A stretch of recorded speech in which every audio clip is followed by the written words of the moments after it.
Senator from Rhode Island. Thank you, Mr. President. I'm very pleased to join my colleague, Senator Franken, and Senator Warren, who is also here for this conversation that was kicked off earlier this afternoon by our friend and colleague from West Virginia, Senator Manchin. West Virginia does not have a whole lot in common with Rhode Island. We're a coastal state, and Senator Manchin comes from a very landlocked, mountainous state. Our biggest mountain in Rhode Island is probably the Johnston landfill.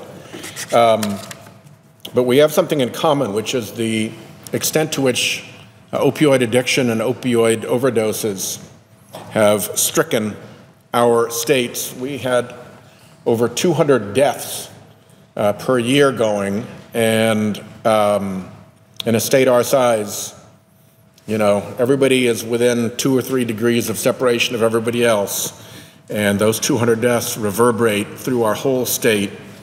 There's a small town in Rhode Island called Burrillville up in our northwest corner.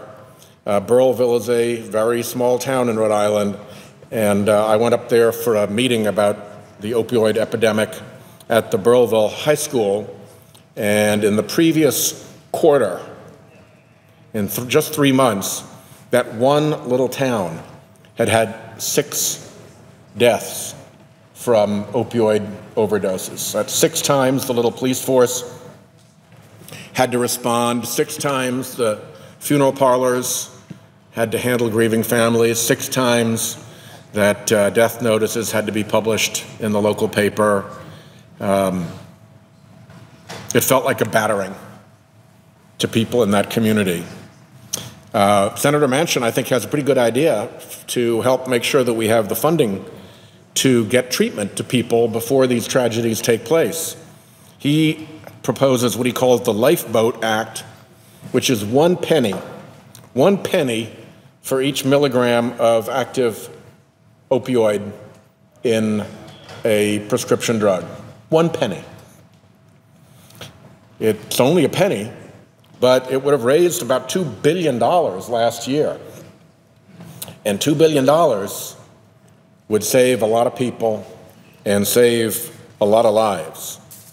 Just to give you some idea of the scale, Purdue Pharmaceuticals generated estimated sales of more than $35 billion since 1995 for opioid medications. It has annual revenues of about $3 billion, mostly from OxyContin. That's just one company. So the idea of adding a penny really doesn't seem to me to be asking very much.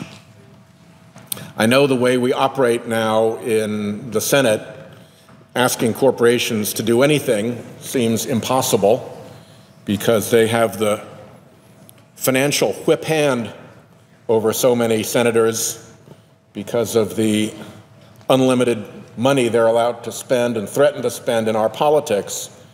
But really, after all the lives that have been lost, after all the lives that have been effective, you would expect that just out of common decency, this industry would step up and say, for a penny, we're in. So let's hope that they come around to that, because I think it's a good plan. Trump Care, on the other hand, would be a disaster. So many people get their opioid treatment through Medicaid, and many through the expansion of Medicaid that the Affordable Care Act created. To undo that, to strip $1.4 trillion, as President Trump has proposed, out of Medicaid is inevitably going to deny people access to care. That's not just me saying this. Somebody who works in Providence with recovering heroin addicts wrote to me. His name is Travis. He wrote to me about his clients who are receiving medication-assisted treatment. He credits them being able to come in and get the care that they get to the Affordable Care Act. It is the reason, he said, that he and his colleagues have been able to help recovering addicts enter effective treatment programs. And it works. Travis relates that repealing the Affordable Care Act would have what he calls a profound impact on his client's ability to get needed addiction and recovery services. I will turn the floor over to Senator Warren in a minute, but I want to recognize one other person. I won't use last names. His name is Mark. He wrote to me from Rumford, Rhode Island, which is a very nice part of East Providence, Rhode Island. This is a gentleman who became addicted to opiates at the age of 52. He had a surgery. After the surgical procedure, his doctor gave him opiates for the pain. The doctor was somewhat indiscriminate about continuing to prescribe those opioids, and Mark realized that he was addicted.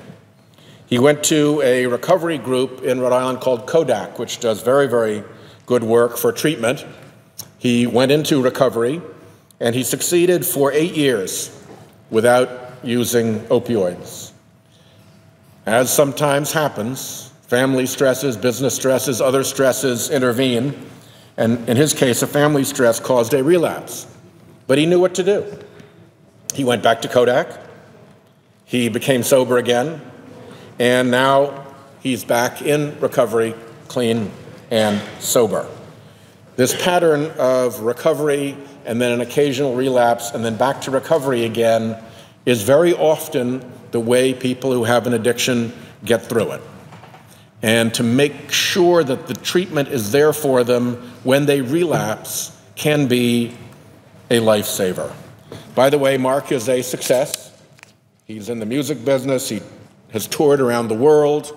And the fact that Kodak was there for him on these 2 occasions has allowed him to achieve that success. Again, a 52-year-old individual who a surgery sent into addiction.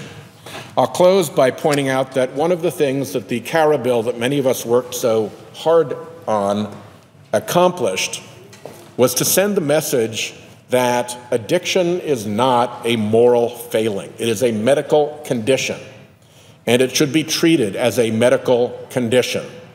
Not only is it not a moral failing, I think many of us who have had family, loved one, friends, or any experience with folks who are going through recovery, what we have learned is that recovery is actually a noble accomplishment. It's not an easy path, but it's a path that demands deep honesty, deep courage, deep trust, very often love, and that it's a path that people who are walking it can and should be proud of. And we should be proud of them for their achievements, and we should be there for them in their relapses and make sure that the care that will put them back onto that path is available. So with that, I will yield the floor to my terrific colleague from Massachusetts.